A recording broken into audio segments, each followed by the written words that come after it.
Jordan, if you can please start explaining something about mental, spiritual characteristics of Cthulhu.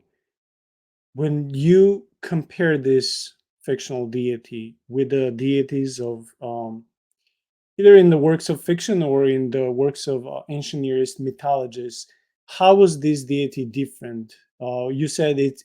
One of you guys said that it's a huge deity, right? It's not just something local. It's considered as a cosmic evil. So, according to Lovecraft, what will be Cthulhu's agenda? What will be his tools of manipulation, using people, enslaving? Will he just make them a willing followers of a cult, or would he, in a way, enveil them? And in that way, maybe trying to copycat Yahweh, but in a more evil way. So, can we start making some parallels with both God of the Bible and the ancient Near East pagan deities, please? It's a sort of a hard one because on the one hand, Cthulhu is profoundly like ambivalent. He does not care. Active manipulation is sort of hard to like you can there are like as Wolfman and Zechariah pointed out, he is very similar to Leviathan, less similar to the classical image of Satan. Like just not a manipulative figure, mostly just because he doesn't care. There are Lovecraftian entities that do have like sort of prophecies. I think they tend to be based on what was then Sumerian scholarship. As Zechariah pointed out, much of it is dated now, but it's hard to blame Lovecraft for that. Lived and wrote in the early 1900s. He couldn't have known what was going to happen in 1950.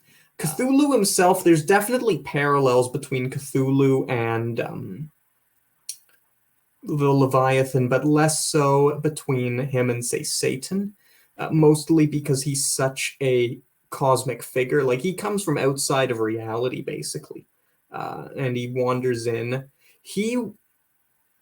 Lovecraftian chronology is escaping me. I can't remember if he came to Earth before the elder things made man or after. At any rate, he had nothing to do with the creation of man, however much he might benefit. Man was made. The reason I sort of mentioned at the Mountains of Madness has come up is man was made by the elder things. Okay. Elder things. The elder things are accredited with kickstarting the evolutionary process, and they did in fact enslave their victims. And the implication at the Mountains of Madness is man was basically made to be a servant of alien vegetables. Oh, that is very ancient Near East. The mans are there to do the dirty jobs of the gods, and when they get too loud, we'll just flood the place. So yeah, in that sense, there is that connection where they're useful, but we don't necessarily care about humans that much.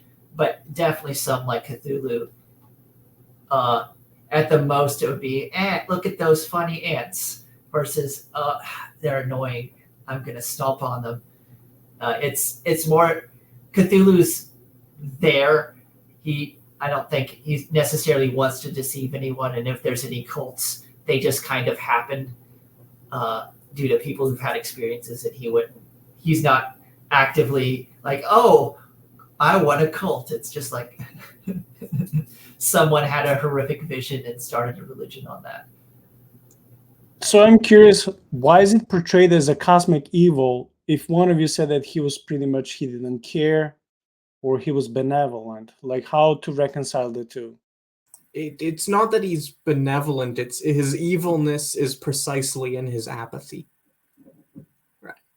It's this really weird phenomenon. Like, if I truly hate someone, I actually care about them deeply. Right? Like, I have an intense emotional bond with them. There was a famous German philosopher who said, in the enemy, I recognize myself in the form of a question.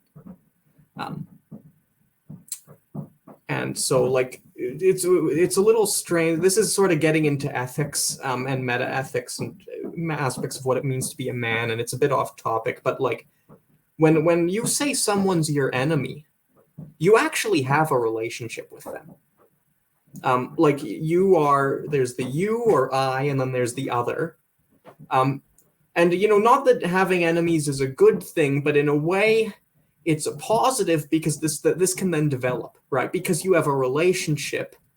If I profoundly hate someone, we still have a relationship, and that relationship can change. It can be or the Hebrew word is tikkun. It can be rectified.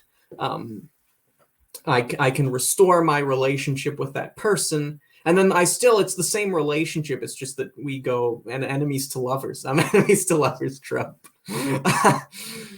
But what makes Lovecraft so evil is that he doesn't care.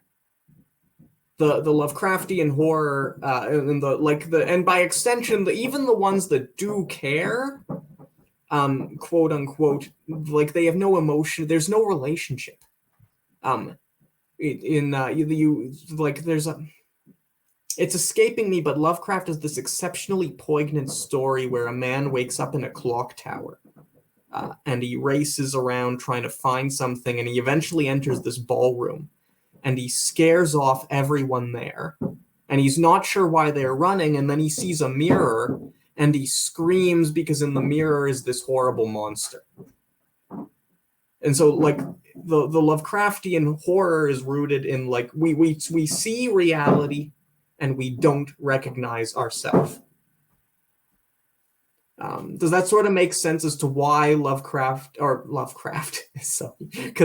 is so evil, even though like he might never harm he could sleep until human beings are long extinct, but his existence is still a profound evil because of the sheer uncaringness between him and humanity.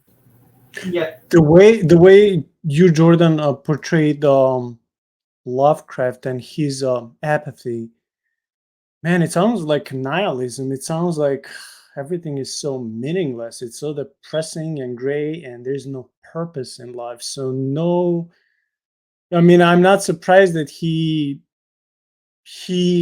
inevitably portrayed some of his atheism in writings, even though he wrote about a lot about religious topics, not always from the angle that we would like, of course, but there's this inescapable meaninglessness in a lot of Lovecraft's writing. Would you agree with that or not?